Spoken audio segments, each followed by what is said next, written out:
Bonjour et bienvenue à ce Transport and Logistics Summit. L'objectif de cet événement digital, qui est organisé conjointement par Transport Media, l'Union Wallonne des entreprises et Logistics in Wallonia, est de voir très concrètement comment les différents maillons de la chaîne logistique peuvent ou doivent collaborer pour rendre la logistique durable. C'est pourquoi nous parlerons à la fois du rôle des décideurs politiques, des chargeurs, des logisticiens et des transporteurs. C'est Samuel Salens, directeur du pôle de compétences à l'Union Wallonne des entreprises, qui va poser les données du débat. Je lui cède donc volontiers la parole. Bonjour à toutes et à tous.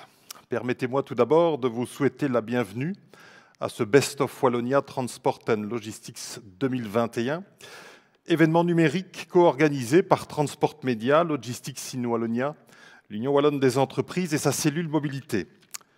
Les organisateurs de cette rencontre ont décidé de s'associer pour aborder un sujet central et très actuel de la chaîne logistique et du transport, la durabilité.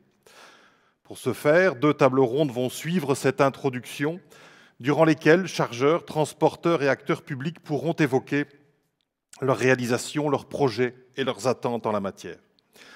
Le sujet de la logistique est un sujet particulièrement important dans notre vie mondialisée du XXIe siècle.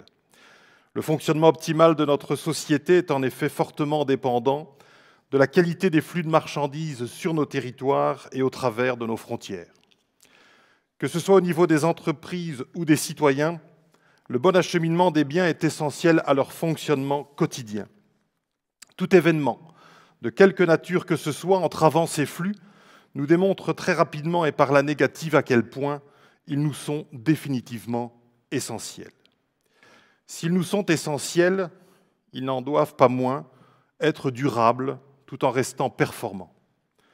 Le système de transport doit en effet, comme d'autres secteurs de la société, poursuivre sa trajectoire vers davantage de performance et de durabilité, et notamment de réduction de ses émissions de gaz à effet de serre. Le transport de marchandises représente aujourd'hui entre 30 et 40% des émissions du secteur du transport, qui elles-mêmes représentent environ 25% des émissions totales de gaz à effet de serre. Ces chiffres sont valables tant au niveau européen qu'au niveau wallon. Tous les modes de transport et tous les acteurs de la chaîne sont donc concernés et la toute grande majorité d'entre eux s'inscrivent déjà dans cette trajectoire liant durabilité et performance. Des initiatives politiques balisent ou accompagnent ce mouvement, tant du côté international, prenons par exemple les 17 objectifs de développement durable, que du côté européen avec le Green Deal et les propositions transport de l'ajustement à l'objectif 55, le fameux Fit for 55, mais aussi bien sûr du côté des autorités fédérales et régionales. Les volontés et actions publiques et privées ont déjà permis de nombreuses évolutions très positives dans le transport et la logistique ces dernières années. La recherche, l'innovation, les évolutions technologiques, l'optimalisation des processus, l'évolution des mentalités, entre autres, ont contribué à entamer des mutations et engranger des résultats positifs dans le transport et plus largement dans les supply chains.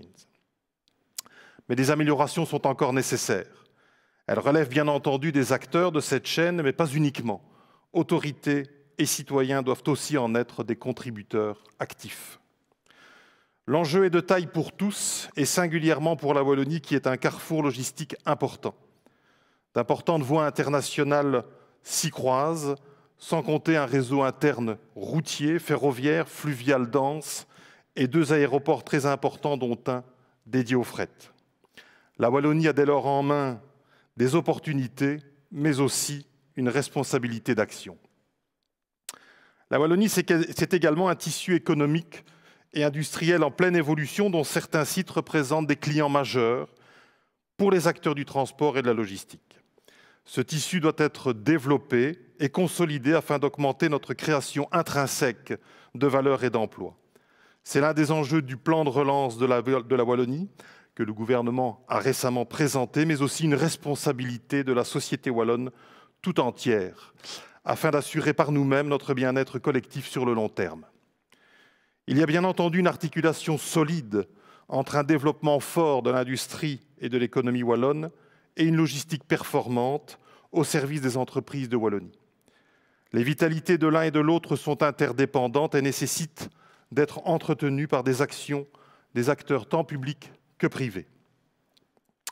Il ne faut en outre pas oublier que la Wallonie logistique se développe et doit poursuivre son développement dans une logique de collaboration avec les régions et pays voisins et leurs grandes infrastructures de transport. Il y va de notre visibilité, de notre performance au niveau international, tellement évidente lorsque l'on parle de flux de biens. Améliorer notre système de transport et de notre logistique, c'est donc fondamentalement contribuer au développement durable et à l'attractivité de notre région. Transport, logistique, développement économique, climat, nous le voyons toutes et tous, ces sujets s'interconnectent avec force et révèlent des enjeux de société dont il faut débattre. C'est dès lors pour cette raison que Transport Media, Logistics in Wallonia, l'Union wallonne des entreprises et sa cellule mobilité ont souhaité s'associer au travers de cet événement afin de rassembler des acteurs clés de ces sujets pour les entendre évoquer leur implication dans ces enjeux et dessiner les voies du futur du transport et de la logistique en Wallonie. Je vous remercie de votre attention et vous souhaite une excellente écoute.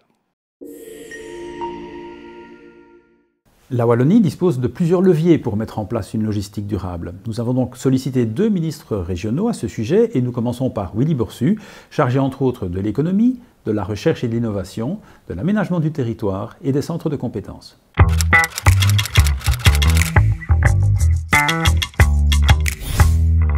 Je pense que l'environnement que nous créons et aussi les espaces que nous mettons à disposition sont des points vraiment importants, primordiaux.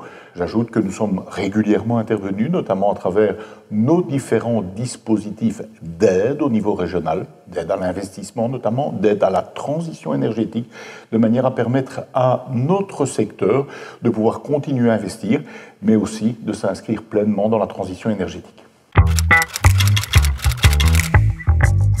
On le sait, il y a aussi en Wallonie de fortes tensions en ce qui concerne la disponibilité de la main-d'œuvre. De nombreuses entreprises, de nombreux acteurs nous en font part régulièrement. Pour ce faire, on doit attirer un certain nombre de nouvelles vocations, de nouveaux talents. On doit expliquer ce qu'est aujourd'hui le métier dans le secteur du transport, mais aussi de logisticien. Et cette formation à travers l'alternance, à travers nos centres de compétences, via aussi les formations dispensées par le Forum pour les demandeurs d'emploi ou les personnes qui doivent réorienter leur carrière, c'est, je pense, le meilleur service que nous puissions rendre au secteur. Le Green Deal nous y invite. Notre accord de gouvernement au niveau wallon est lui-même extrêmement ambitieux et que ce soit mes collègues du gouvernement ou moi-même, nous souhaitons d'une part soutenir le glissement vers des motorisations différentes. Nous soutenons ça à travers des recherches, bien sûr, à travers des équipements. Il y a dans notre plan de relance tout un volet hydrogène. Il y a le recours évidemment à l'électrique et d'autres dispositions de cette nature. Mais l'autre volet de la décarbonation, c'est le glissement des masses et des volumes vers l'intermodalité. Si vous me posez la question en disant « est-ce qu'on va assez vite ?», je dois être franc et répondre non. Par rapport aux enjeux climatiques, par rapport à l'urgence des enjeux climatiques, on le voit bien, on doit manifestement, à l'échelle européenne, mais surtout et aussi à l'échelle du monde, si je peux dire, accélérer le tempo. Mais en même temps, les mutations économiques, pour être très souvent dans les entreprises au plus près de leur réalité, les temporalités d'investissement et de transformation dans des entreprises nécessite rien à faire. Du temps nécessite des investissements. On ne bascule pas une flotte comme cela en quelques mois ou en une pincée d'années. Il n'y a pas de logistique durable sans mobilité durable. C'est pourquoi nous avons aussi sollicité Philippe Henry, ministre wallon chargé du climat, des infrastructures, de l'énergie et de la mobilité. Voici ce qu'il avait à nous dire. Oui, évidemment, le plan de relance est là pour appuyer le déploiement wallon, également pour réussir la transition. Nous sommes dans le cadre européen aussi qui définit notamment l'objectif de décarbonation. Et donc, on a certains projets en particulier qui sont dans le plan de relance au niveau du Trilogy-Port, par exemple, pour l'extension de la plateforme multimodale. On a aussi le rehaussement des ponts au niveau du canal Albert pour permettre le passage de bateaux avec 4 hauteurs de containers. Donc, ce sont des exemples de projets très importants pour contribuer à l'amélioration du transport de marchandises.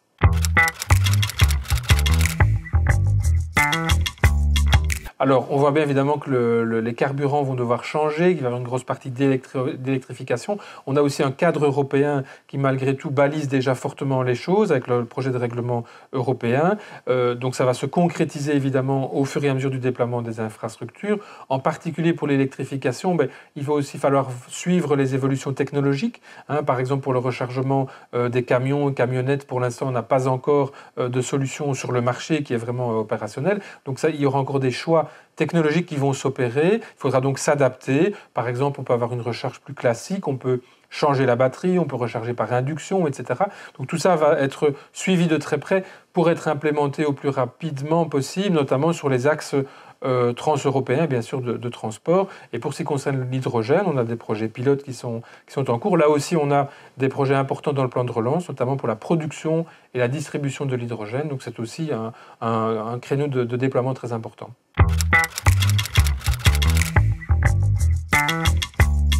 Oui, alors d'une manière générale, évidemment, le transport ne s'arrête pas aux limites d'une région, surtout quand c'est une petite région comme la Wallonie. On est vite à une frontière. Donc évidemment, on se parle en permanence, en particulier à l'intérieur du niveau belge, entre les régions et également avec le fédéral. Donc c'est organisé notamment au travers de la CIM Mobilité et d'autres contacts bilatéraux. En particulier sur la question des éco-combis, là, on est en phase de test, puisqu'il est possible aujourd'hui de tester certains trajets spécifiques bien identifiés sur une composition de transport bien identifié. Donc, sur base de cela, on pourra avoir une évaluation qui permettra de décider ce qu'on fait pour la suite. On est dans cette phase pour l'instant de test. Mais c'est sûr que ce dialogue-là va reprendre notamment sur base justement de ces expériences pilotes. Donc, bien entendu que c'est tout à fait souhaitable d'avoir un dialogue et, si possible, une vision commune pour que les transporteurs, évidemment, et le monde économique en général puissent avoir une vision qui soit la même dans les différentes régions et au travers de la Belgique. Donc, ces dialogues-là, bien entendu, se poursuivront. Place maintenant aux acteurs de terrain. C'est Bernard Piette, administrateur délégué de Logistics in Wallonia, qui va animer 2 débats avec d'une part les chargeurs et d'autre part les transporteurs, avec chaque fois un expert qui apportera la hauteur de vue nécessaire aux discussions. Nous allons débuter avec l'impact que peuvent avoir les chargeurs. Eh bien, bonjour à tous.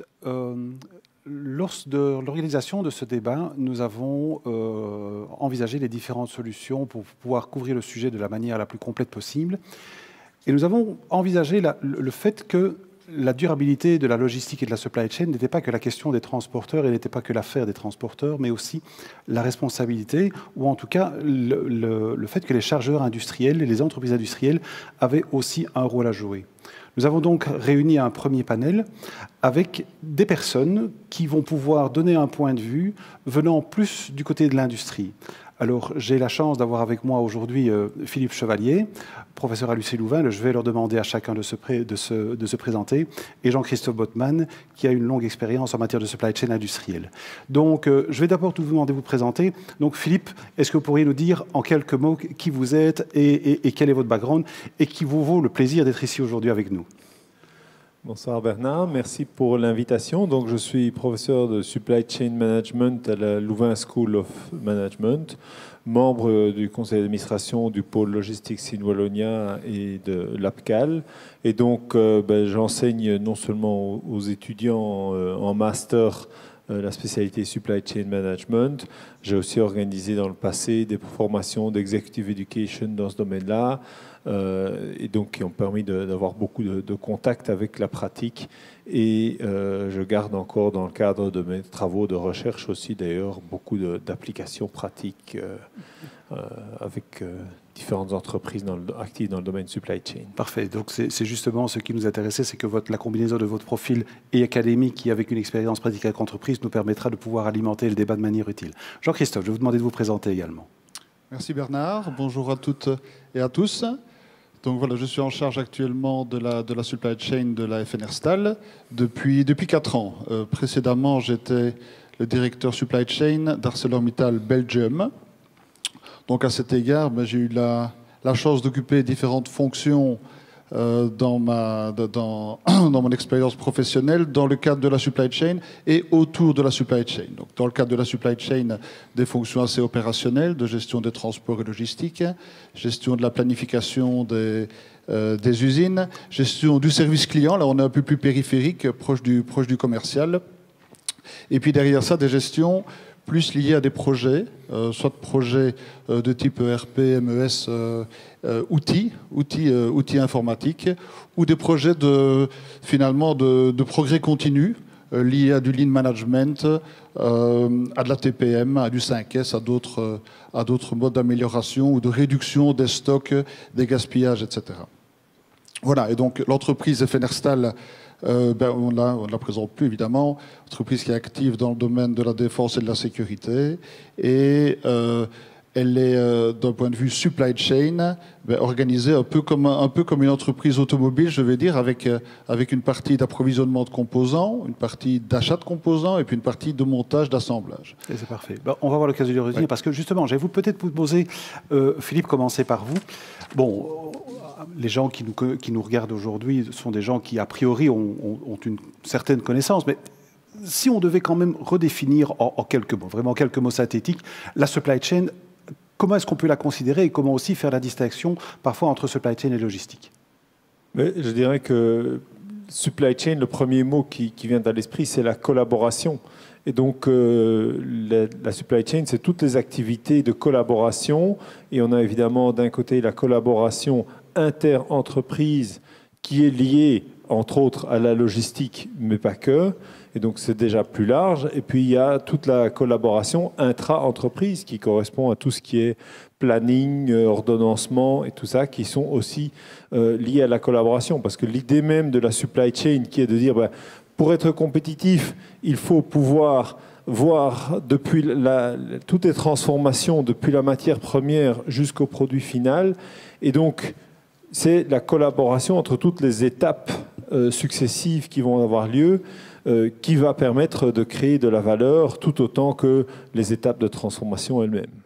Est-ce qu'il est possible de pouvoir donner, je dirais même un ordre de grandeur, de la manière dont les ressources de l'entreprise, puisque ici on est dans le cas des entreprises industrielles, quel pourcentage des ressources, ou comment est-ce que les ressources d'une entreprise industrielle, donc qui n'est pas évidemment catégorisée comme une entreprise logistique ou de la fonction principale de la supply chain, mais quelle proportion des ressources est-ce que cela consomme plus ou moins? Est-ce qu'il est possible de faire une évaluation même grossière?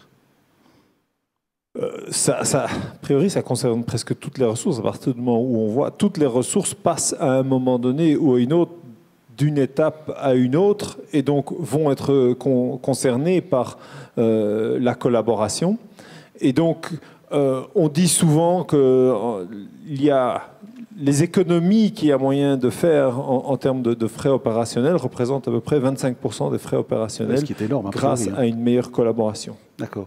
Jean-Christophe, est-ce que c'est quelque chose que vous pouvez confirmer de votre expérience en entreprise? Oui, oui, bien sûr. Donc, dans la définition de la supply chain, on se rejoint tout à fait. Moi, je parle souvent de transversalité, on parle de collaboration. On est bien dans cet ordre-là. Et donc, inévitablement, cette transversalité et les flux, du flux d'informations, d'une part du client jusqu'au fournisseur et puis du flux de matière, va engendrer évidemment un décloisonnement des entreprises, un travail en commun, et on peut dire que presque toutes les ressources de l'entreprise vont se retrouver impliquées dans le processus supply chain. Il ne faut pas confondre avec le département en charge de la gestion de la supply chain, mais la supply chain va regrouper en effet toutes les activités jusqu'à la R&D. Justement, vous avez utilisé le mode de concept de processus supply chain et de département supply chain. Comment faites-vous la distinction? Comment est-ce que vous l'expliqueriez et comment cela se vit-il au sein de votre entreprise, par exemple? Je vais dire que la supply chain va jouer un rôle de chef d'orchestre des différentes activités, où on va planifier les différentes activités de manière à organiser ces flux de production et d'information, afin de livrer les clients avec un minimum de stock dans les délais demandés, Donc, inévitablement, la fonction supply chain, le département supply chain va avoir ce rôle de chef d'orchestre. Après, dans les acteurs impliqués, évidemment, chaque producteur, chaque acheteur, chaque commercial, le marketing va jouer un rôle également dans ce flux qui dépasse largement le cadre du département supply chain, mais qui reste bien dans ce processus transversal des flux de l'entreprise. Mais dans votre expérience, et aussi Philippe, dans ce que vous voyez, est-ce qu'on peut considérer que la supply chain est parfois à sa juste place dans la stratégie de l'entreprise? Parce qu'on a parfois l'impression, et c'est peut-être aussi plus particulier aux PME, que les PME négligent peut-être un peu cette fonction-là en disant que c'est une fonction accessoire. Je veux dire, à la limite, on fait de la production, on met sur une palette et puis on expédie, mais on peut-être réfléchit de manière un peu moins stratégique. Qu'en pensez-vous? Oui, en termes de collaboration, de besoin de collaboration, évidemment, si on pense à la PME, l'origine d'une PME est souvent la TPME. Et quand une toute petite entreprise, il n'y a pas vraiment besoin d'avoir une fonction de collaboration. On voit bien, pour reprendre la métaphore de l'orchestre, quand on joue un quatuor, il n'y a pas de chef d'orchestre. Il n'y a pas besoin d'un chef d'orchestre pour coordonner et dans une entreprise avec une dizaine de personnes, la collaboration se fait naturellement et spontanément. Et donc, le danger, c'est de ne pas reconnaître suffisamment vite la nécessité de penser à cette collaboration et d'avoir des ressources dédiées à la collaboration en tant que telle, à gérer tous les flux d'informations, etc., à tout moment dans l'entreprise pour ne pas attendre l'incendie où à ce moment-là, on se dit on n'avait pas prévu les choses. Parce qu'en préparant cette soirée, vous me parliez aussi de la notion de creux de croissance. À un moment ou à un autre, une PME peut être amenée à devoir croître et à un moment ou à un autre, c'est ce que vous disiez, elle doit reconnaître le moment où la fonction supply chain peut alors avoir un rôle stratégique. Oui, exactement. C'est diffus, évidemment. Et donc, il faut investir suffisamment tôt dans la collaboration en tant que telle pour ne pas attendre l'accident de croissance pour se dire tout à coup, on n'a plus pensé à la collaboration qui était naturelle et spontanée. Et donc, il faut investir des ressources suffisamment tôt pour ce qui devient une fonction, quelque chose qui était naturel, qui devient une fonction. Et on le voit en effet dans les plus grandes entreprises. Là, c'est naturel de penser que on ne sait pas avoir une collaboration spontanée d'une entreprise de plusieurs centaines de personnes. Mais entre les deux, on peut ne pas se rendre compte de la difficulté de maintenir tout le monde à la page parce qu'au début, c'était tellement naturel. Alors, vous disiez, ça semble naturel dans une grande entreprise, mais Jean-Christophe, est-ce que c'est le cas? Est-ce que dans une grande entreprise, est-ce qu'effectivement, la fonction de supply chain est souvent reconnue de manière stratégique? Et alors, un autre aspect, est-ce que aussi une grande entreprise peut alors avoir un effet d'entraînement, un effet de levier, et donc d'entraîner vers le haut aussi des PME qui, elles, peut-être, ne considèrent pas leur fonction de supply chain comme étant suffisamment stratégique? Une importance stratégique, je pense, de plus en plus. J'ai vu l'évolution sur ces dernières années, et je pense que c'est lié au challenge que les entreprises doivent relever, en tout cas les entreprises d'une certaine taille. On a des challenges assez similaires d'une entreprise à l'autre. On va parler de besoins clients, de délais de plus en plus courts, de customisation des produits. La supply chain va aider à répondre en mettant en place de l'assemble to order, des stocks de découplage. On va parler de gestion de pression financière sur les stocks, sur les optimisations de production. On va parler de taille de lot, d'anticipation, de goulot. On va aussi solliciter la supply chain. Et allez, dernier exemple, on va parler d'R&D et de time to market, avec une pression de plus en plus importante pour arriver rapidement avec les nouveaux produits sur le marché. Et donc on va aussi, avec la supply chain, contribuer à intégrer la recherche et développement et l'industrialisation dans le processus supply chain. Alors, est-ce que ça peut faire un levier pour les plus petites entreprises? Je dirais oui et non. Certainement, certains processus, certaines technologies vont être réutilisées et ça va être un levier certain. Je dirais parfois non, parce qu'il faut rester pragmatique, je pense, et en fonction de la taille de l'entreprise, faut pas mettre en place un canon pour tuer une mouche. On a des entreprises qui fonctionnent très bien avec des ERP en Excel. Donc il ne faut pas que la petite entreprise n'a pas forcément besoin des mêmes outils. Donc pas de copier-coller entre les grandes entreprises et les PME. Alors vous mettez en fait, vous permettez de faire le lien justement vers la deuxième partie de cette séquence, de ce panel, puisque ici donc après avoir défini ce que c'était, la place que ça avait dans l'entreprise, les enjeux. C'est vraiment la chose, évidemment, c'est ce qui nous rassemble aujourd'hui, notamment sur le thème de la durabilité. En préparant ce débat, Jean-Christophe, vous faisiez une analogie entre la durabilité et la sécurité. Est-ce que vous pourriez un peu développer, puisqu'on dit toujours que la supply chain, la durabilité est un enjeu majeur, vous avez déjà esquissé dans votre intervention d'autres types d'enjeux, justement, en matière de performance de l'entreprise, mais pourriez-vous élaborer cette notion de comparaison entre la durabilité et la sécurité ? Oui, donc c'est peut-être une comparaison osée, mais allez. Lançons-nous. Je pense qu'on a l'avantage que dans la gestion de la sécurité dans les industries, au minimum des entreprises d'une certaine taille, on est maintenant dans une gestion de la sécurité qui est rentrée dans la culture d'entreprise, qui est rentrée dans l'ADN de l'entreprise. On n'a pas un département en charge de la sécurité. On va avoir chaque acteur de l'entreprise qui va être en charge de sa sécurité et de la sécurité des personnes qui vont travailler avec lui. Et ça rentre vraiment dans le mindset.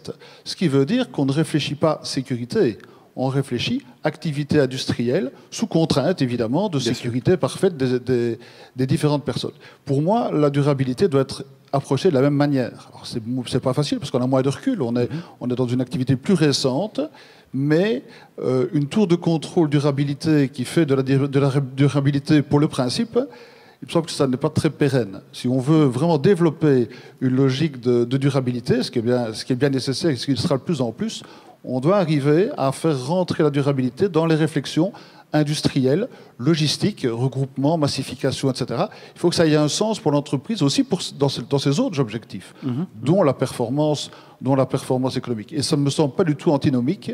Loin de là, c'est probablement un gros challenge pour les années à venir. Ça, j'en suis également convaincu. Philippe, lorsque dans les contacts nombreux que vous avez avec les entreprises, est-ce que vous pensez que les entreprises considèrent la supply chain comme étant justement une des activités sur laquelle on va pouvoir agir sur la dimension durabilité? Est-ce que c'est là où finalement peut-être le regard se porte en premier en disant ben oui, ben c'est vous qui notamment organisez les transports, donc débrouillez-vous pour que ce soit plus durable. Comment est-ce que vous voyez, quelles sont les observations que vous faites? Oui, ben, la durabilité, c'est avant tout une question d'éviter les gaspillages. Et pour éviter les gaspillages, la collaboration est évidemment un élément clé. Et l'exemple typique, c'est-à-dire sans collaboration, on ne voit pas ce qui arrive, on va se retrouver inévitablement tôt ou tard dans une situation d'incendie à éteindre où tous les moyens sont bons et où on gaspille énormément. Et qui dit gaspillage dit c'est non seulement de l'argent, mais c'est souvent aussi en grande partie inefficace d'un point de vue environnemental. Parce que les deux choses, ce qu'on observe, c'est que les deux choses vont vraiment de pair. C'est clair qu'avoir un entrepôt qui ne déborde pas, c'est de la matière en moins gaspillée. Avoir un camion qui est plein, c'est évidemment plus efficace qu'un camion qui est à moitié vide. Et tout ça... on voit tout de suite le lien entre être plus efficace, gagner financièrement et l'impact environnemental que ça peut avoir. Oui, et tout en devant, Jean-Christophe, répondre aux exigences du client, parce que c'est ce que vous me disiez en préparant, c'est qu'avant tout, le premier levier de transformation, c'est avant tout la demande du client, qui est aussi, lui, de plus en plus exigeant. Oui, tout à fait. Et pour répondre à ce client, on va devoir organiser en effet une supply chain avec un certain nombre de buffers de stock pour pouvoir justement optimiser le last mile et la livraison de manière durable Et il est évident que ces transports parfois massifiés, hein, je reprends mon expérience d'ArcelorMittal, des trains complets, des bateaux, des transbordements, des différents modes de transport utilisés, c'est aussi généralement un lead time un peu plus long pour la livraison, qu'on accepte et qui fait partie du délai de livraison normal. Évidemment, quand on a une supply chain en amont qui est désorganisée, on se retrouve à devoir gérer des urgences et à devoir bypasser cette optimisation, cette massification, livrée par des moyens qui vont être certainement moins durables et livrés au détail, alors qu'on pourrait livrer en lot. Mais comment fait-on alors pour pouvoir combiner justement, d'un côté, cette exigence des clients qui est de plus en plus importante, et avec parfois des besoins de personnalisation extrême de certains produits, et d'un autre côté, la volonté certainement d'entreprises industrielles d'avoir des productions qui soient le plus standardisées, parce que si elles sont le plus standardisées possible, elles sont forcément moins chères à l'unité produite. Comment fait-on pour pouvoir parvenir à combiner cela peut-être, Jean-Christophe? Bien, je vais dire que, allez, il y a différents outils évidemment, mais allez, une des logiques, c'est la mise en place de modes de fonctionnement assemble to order, qui nous permet finalement d'avoir toute une partie de la production qui est gérée en flux relativement poussé, avec une vraie optimisation de production, une forme de standardisation, et puis derrière un découplage au bon endroit. Et ce découplage permet d'organiser la fin de la livraison dans des délais assez courts qui vont coller aux besoins du client et avec un certain nombre de spécificités clients, que ce soit la couleur, que ce soit une option, un revêtement en particulier qui va pouvoir être ajouté à la fin. Donc on va arriver à combiner finalement une optimisation industrielle avec une demande de customisation et de délais assez courts au niveau des clients. Alors, on a vu aussi, évidemment, au cours de ces dernières années, et facilité par notamment les accords de libre-échange, le fait que les supply chains au niveau industriel se sont très fortement globalisés. Et on a eu deux événements qui ont notamment mis cela de manière assez cruelle en lumière. C'est bien évidemment la pandémie. Et d'un autre côté, on a eu au mois de mars de cette année-ci le blocage du canal de Suez. Alors, je vais peut-être d'abord poser la question à Jean-Christophe. Est-ce que, par exemple, vous, très concrètement, dans votre activité, est-ce que ça a eu un impact sur la supply chain et sur votre activité directe? Alors évidemment, je pense que ça a des impacts. Je parle ici de la crise suite à la pandémie au niveau logistique globalement et alimentation en composants. Oui, bien sûr, ça a des impacts, ce qui veut dire qu'on a inévitablement dû mettre en place certaines anticipations pour sécuriser des flux. Et donc, c'est évidemment un excès de stockage qu'on va accepter à un moment, une anticipation qu'on va accepter à un moment pour éviter des pénuries éventuelles. Ça, c'est clair. Et ça génère un effet fouet qu'on connaît bien en supply chain et qui va complètement à l'encontre de la mise en place de durabilité, puisqu'on est bien dans la gestion incendie, dans la gestion court terme. Est-ce que vous pourriez rapidement décrire l'effet fouet, parce que peut-être certaines des personnes qui nous regardent ici ne connaissent pas ce concept? Alors, je vais essayer de vous le décrire, mais l'effet fouet, clairement, c'est l'amplification de la demande suite à une annonce de pénurie. Moi, je le vois comme ça. On va à un moment créer un mouvement, pas de panique, mais en tout cas d'incertitude au niveau des acheteurs qui vont sécuriser en achetant plus. Puisqu'ils vont acheter plus, ils vont générer une rupture un peu plus importante, donc ils vont acheter encore plus, et on va finalement arriver à créer, alors je pourrais appeler ça une bulle peut-être, on va créer un besoin qui n'est pas un besoin immédiat si on est en fonctionnement en ligne, mais qui va se retrouver à un moment dans des stocks et qui va créer des pénuries et des surstocks. Oui, parce que l'effet fouet, en effet, c'est le fait, c'est ce que vous dites, qu'on achète trop, et en fin de compte, après on a trop de stocks, et donc on n'achète plus du tout. Et donc pour le producteur, il commence par être face à une demande qui ne sait pas satisfaire, et puis après, il n'a plus de demande du tout parce qu'on lui a trop demandé. Donc ça, c'est tout à fait l'effet fouet. Et donc, quelle est la réponse à l'effet fouet? C'est, toutes les recherches et les exemples le montrent, c'est plus se parler au sein de la chaîne. Donc, c'est améliorer la collaboration. Il faut qu'il y ait plus d'échanges d'informations pour comprendre pourquoi que le producteur comprenne pourquoi est-ce qu'on lui en demande plus. C'est pas parce qu'il y a un cours de stock, c'est parce qu'il y a des craintes. Alors, il peut rassurer son client pour lui dire peut-être que je vais livrer un peu en retard, mais c'est pas grave, je vois que vous avez encore du stock. Mais il faut se parler, il faut échanger de l'information. Et donc, on revient à la première chose qu'on dit, la supply chain, c'est la collaboration et c'est en grande partie l'échange d'informations. Maintenant, de l'autre côté, vous avez parlé pour toute collaboration. Or, j'ai parfois le sentiment que la collaboration reste compliquée, reste vraiment très, très compliquée. Alors, peut-être deux questions, Philippe. D'abord, pour revenir à ce que nous en avons discuté, est-ce que vous avez aussi constaté dans les entreprises que vous avez rencontrées ces problèmes, justement, d'approvisionnement suite aux événements dont on vient de parler? À votre avis, quelle est la solution? Est-ce que, par exemple, on va voir peut-être une forme de déglobalisation des chaînes logistiques, de déconsolidation des chaînes logistiques, qui vont peut-être justement permettre d'avoir des chaînes moins globalisées et donc peut-être plus résilientes? Et comment parvient-on alors peut-être à stimuler la collaboration? Parce que j'ai l'impression que ça reste toujours un peu comme un jeu de poker menteur. C'est je monte tes cartes, tu me montes les tiennes, mais voilà, ça reste toujours un peu compliqué. Oui, ça reste compliqué et on voit que, en fait, si on se rappelle ce qui s'est passé en 2008-2009, on a eu exactement le même phénomène. Une grosse crise soudaine, pour une raison qui n'a évidemment rien à voir avec le Covid dans ce cas-là, des arrêts d'achat très rapides, le fournisseur qui se rend compte mais mon client ici n'est pas aussi fiable que je ne le pensais. Il redirige une partie de ses activités. Il dit il faut que je trouve absolument d'autres clients dans d'autres secteurs. Et puis quand le client historique revient pour reprendre des livraisons, son fournisseur lui dit ah ben maintenant je n'ai plus que la moitié de la capacité pour vous parce que j'ai trouvé un autre marché pour mes produits et donc et on voit qu'il s'est passé exactement la même chose maintenant avec la gestion du Covid. Et dans les deux cas, je pense que plus se parler, avoir plus de contacts entre fournisseurs et clients est la solution. On voit que c'est là où il y a eu le plus de contacts que ça s'est le mieux passé. Et pourquoi est-ce que ça reste si compliqué? Parce que quand tout va bien, on oublie de se parler.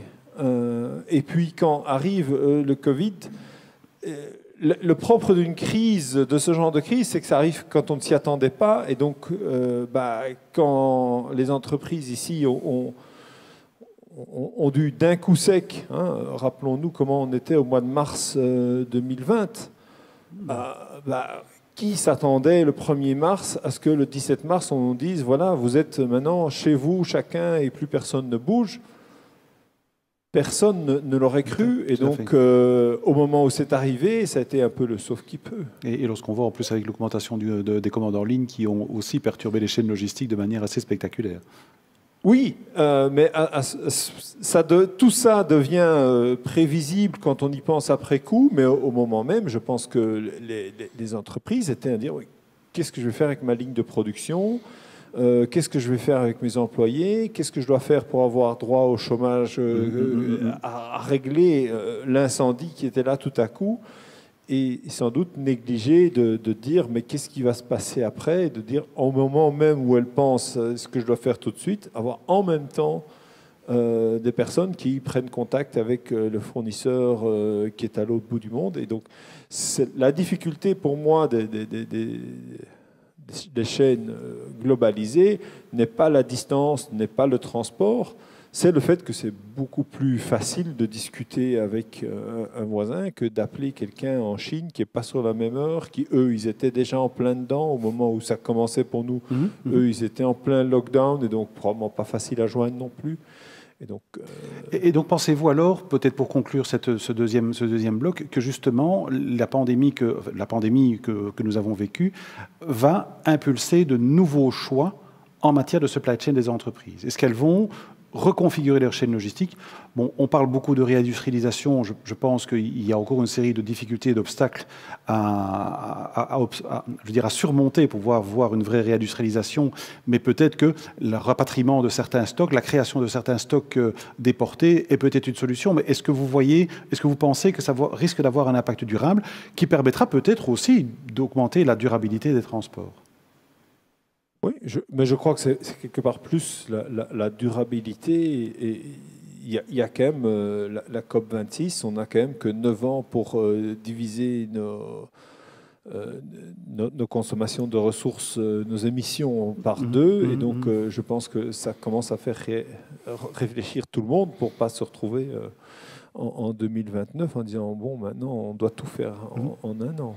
Jean-Christophe ? Moi, je pense que c'est encore un autre argument qui montre l'importance de plus en plus grande de la supply chain dans les différentes fonctions de l'entreprise, puisque cette communication avec les fournisseurs et avec parfois les fournisseurs des fournisseurs, elle n'est pas impossible. Alors, on ne peut pas forcément tout régler, mais je pense que c'est vraiment quelque chose qui va vers une meilleure intégration en termes de communication dans la chaîne logistique des besoins avec les fournisseurs. Je suis assez convaincu. Alors, la FN a la chance d'avoir un vivier d'entreprises wallonnes et dans le Benelux avec des compétences fantastiques pour nous approvisionner une bonne partie des matières. Donc, évidemment, on a moins ces problématiques d'approvisionnement très longue durée. On les a, mais on les a moins. Et donc, inévitablement, on crée ces relations avec les fournisseurs qui doivent normalement nous prémunir, en tout cas, d'erreurs de communication trop flagrantes, puisqu'on va vraiment échanger sur les besoins à court terme. Je pense que c'est aussi une des valeurs ajoutées de la supply chain dans le futur, de créer ces liens avec l'amont et l'aval, parfois. Donc, à nouveau, vous faites parfaitement le lien donc, pour le troisième bloc et le dernier bloc de ce panel. Qui sont les outils de la transformation. Donc les outils, on a d'abord parlé de la collaboration. Alors on a dit que la collaboration, ce n'était pas toujours simple, mais a priori, Philippe, vous me disiez aussi en préparation que c'est peut-être parfois plus simple dans certains secteurs que dans d'autres. Pourquoi ? Oui, la collaboration peut s'aider c'est de l'échange d'informations et donc la digitalisation peut beaucoup aider. Il faut quelque part améliorer les modèles de prévision pour voir ce qui va se passer, pour de nouveau, j'en parlais tout à l'heure déjà, éviter de se retrouver dans la situation d'incendie, ce qui veut dire anticiper, avoir des outils meilleurs. Et une illustration de ça qui parle peut-être à tout le monde, c'est de se repenser à l'évolution de la fonction de transport de personnes de type taxi. Depuis qu'Uber est arrivé, la perception est complètement différente. Si vous vous rappelez, avant Uber, on téléphonait à une centrale de taxi où il y avait un opérateur qui savait vaguement où étaient les taxis et vous disait peut-être bien, oui, je pense que dans 20 minutes, il y a quelqu'un qui peut être à votre porte, mais qui après dispatchait par radio pour savoir quel était le taxi le plus proche, qui ça allait être. Depuis que Uber, en fait, c'est une carte. On voit sur la carte où il y a des embouteillages, où sont les voitures, et on peut tout de suite imaginer quand un taxi pourra être disponible. Ça a complètement changé la manière de faire le matching, d'anticiper ce qui va se passer. Et donc, dans la logistique, il faut réinventer des tas de fonctions comme ça. C'est évidemment d'autres choses, mais on a maintenant une quantité d'informations disponibles incroyable. Et avec cette information, il faut inventer des nouveaux business models pour faire le business autrement et avoir cette meilleure anticipation. Vous me disiez aussi, Jean-Christophe, en préparation, que donc Philippe vient d'utiliser le terme digitalisation. Digitalisation, c'est un peu le buzzword dont tout le monde parle. Je pense que par contre, vous êtes très attaché au fait qu'il faut aussi ramener la digitalisation à ce qu'elle est réellement, à savoir ne pas substituer l'objectif, le moyen par l'objectif en tout cas. Oui, c'est évidemment le danger, puisque beaucoup de communication autour du 4.0, de la digitalisation. Et derrière, je pense qu'il faut rester pragmatique et faire des choses qui ont du sens. Évidemment, moi, quand j'entends parler de modèles de prévision, de track and trace, à une autre échelle que Uber, hein, mais ça me parle évidemment énormément.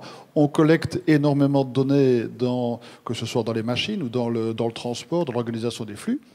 On doit être capable de les gérer, et ça demande des outils performants qui doivent être développés, qui sont, en ce qui nous concerne, en cours de développement, et ça peut ouvrir beaucoup de portes. Et ça peut ouvrir de la porte on n'est pas que dans de la supply chain, on va faire de la prédictive maintenance.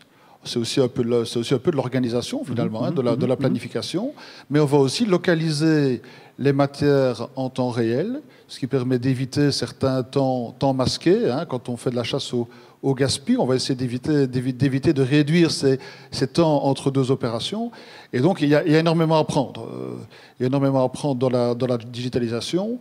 On a d'ailleurs maintenant, depuis un certain temps, si je prends l'exemple de la FN, on a maintenant un responsable digitalisation à l'intérieur de l'équipe informatique. On a toujours inquiété de voir comment on allait intégrer les choses intéressantes de la digitalisation, mais on a maintenant quelqu'un qui est vraiment en charge de développer ça, et on voit qu'en effet, on peut y mettre énormément de choses, et c'est un sujet d'avenir, mais à garder avec une approche pragmatique. Et est-ce que c'est un sujet aussi dans lequel, justement, vous avez parlé de collaboration, donc de la collaboration essentiellement dans l'échelle logistique, mais éventuellement des collaborations avec des tiers externes. On parle beaucoup, évidemment, de collaboration entre entreprises et universités, et Philippe, vous êtes au premier, évidemment, aux premières loges pour pouvoir en parler, mais est-ce que vous voyez que les entreprises aussi sont demandeuses de collaboration avec les universités, peut-être parfois pour comprendre, pour avoir aussi un miroir sur leur propre opération, et donc une réflexion ou une compétence particulière, alors que les entreprises sont peut-être le nez dans le guidon et vraiment focalisées sur leurs propres opérations. Comment est-ce que vous voyez cela de votre point de vue? Oui, c'est vrai que les entreprises sont souvent le nez dans le guidon, mais ont parfois du mal à se relever.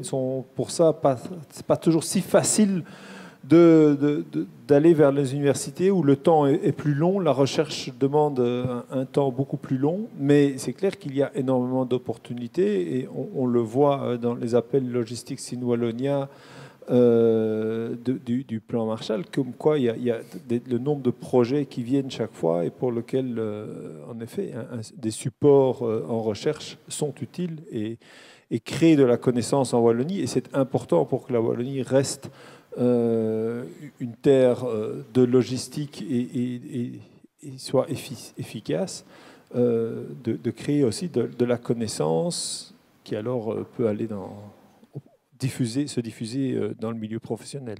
Et Jean-Christophe, quel est le point de vue de l'industriel sur cette question, sur la question de collaboration éventuellement avec des tiers externes, type recherche, etc. C'est évidemment un point qui est crucial, puisque dans les équipes, même dans une entreprise d'une certaine taille, on n'a pas forcément toujours la compétence adéquate pour intégrer de nouvelles technologies. On ne l'a même pas souvent. Ce n'est pas forcément toujours l'objectif, d'ailleurs, de l'internaliser.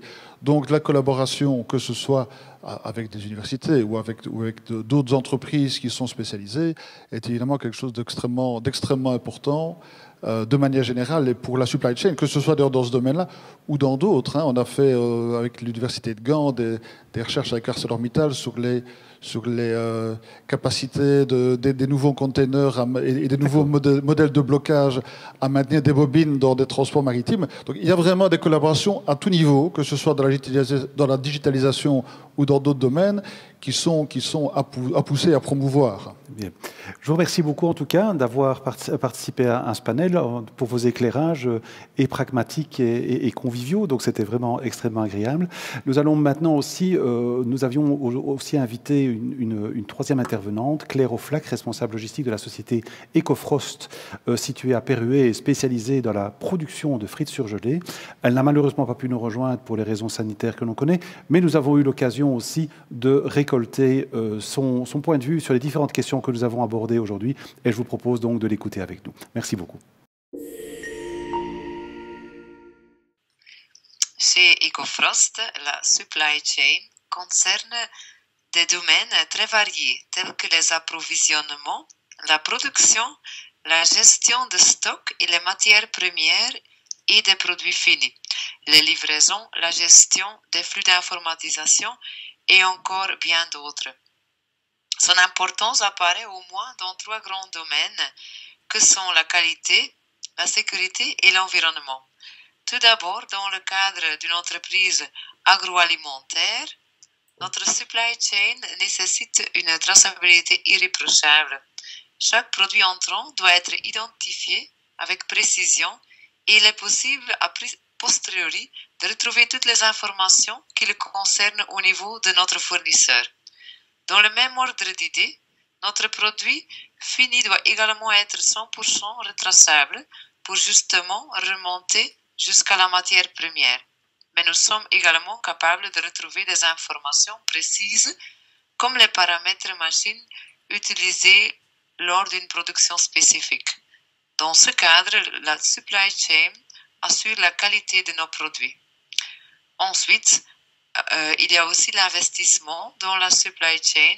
Ça permet de revoir les processus, donc de connaître les meilleures pratiques et de déterminer une façon optimale de travailler au quotidien. Grâce à ces différents points d'attention, la supply chain permet de garantir des méthodes de travail efficaces qui garantissent la sécurité de nos travailleurs. Finalement, en agissant sur des postes tels que la logistique ou encore la production, la supply chain permet de répondre à de nombreux enjeux sociétaux tels que la congestion ou encore l'environnement. Sur cet axe dernier, notre supply chain permet de limiter au mieux notre empreinte écologique. Donc, de manière générale, elle occupe une place primordiale étant donné qu'elle permet d'assurer chaque jour l'efficacité de notre process ainsi et bien important que de la satisfaction de nos clients. De manière générale, la supply chain fait apparaître de nombreux défis. Donc, nous pouvons par exemple à nouveau citer le besoin de traçabilité pour nos produits qui, combinés avec des volumes importants, engendrerait une quantité de travail phénoménale, mais la digitalisation de la supply chain apporte ici une réponse efficace. L'automatisation de l'enregistrement de données, l'organisation du travail autour d'un ERP ou encore le travail dans des bases de données organisées ne sont que quelques exemples qui permettent de gérer cette quantité d'informations de manière optimale.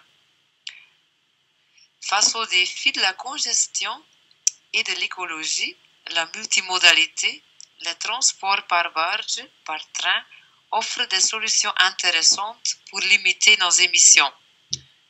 Malgré tout, bien que ces alternatives offrent de nouvelles solutions, elles posent également les bases de nouveaux défis en présentant par exemple des délais de livraison plus longs.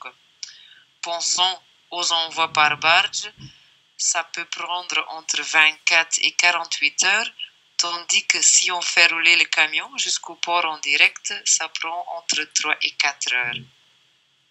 Ensuite, l'accélération de l'évolution de la technologie permet aujourd'hui de voir de plus en plus de solutions apparaître, mais il faut rester informé et faire preuve de discernement pour saisir les meilleures opportunités qui se présentent. Donc, pour rester sur le thème de l'environnement, nous sommes convaincus que l'écologie et l'économie sont deux thématiques qui doivent fonctionner ensemble. Ça va justement main en main. Aujourd'hui, le transport routier, porte à porte, reste extrêmement compétitif financièrement et présente une très grande flexibilité. Donc, il est poussé par une demande et une offre de plus en plus conséquentes, ainsi que par une forte concurrence sur le marché, comme vous venez de le dire. Les autres solutions, par contre, sont encore sous-exploitées. Les volumes plus faibles ne permettent alors pas toujours de présenter des tarifs aussi plus attrayants, ni de solutions aussi flexibles. Pensons encore aux trajets plus longs via barge. Néanmoins, nous pensons que le développement progressif de certaines de ces solutions permettra très certainement à l'avenir de proposer des solutions bien plus intéressantes pour des entreprises comme la nôtre. En tout cas, c'est ce qu'on espère.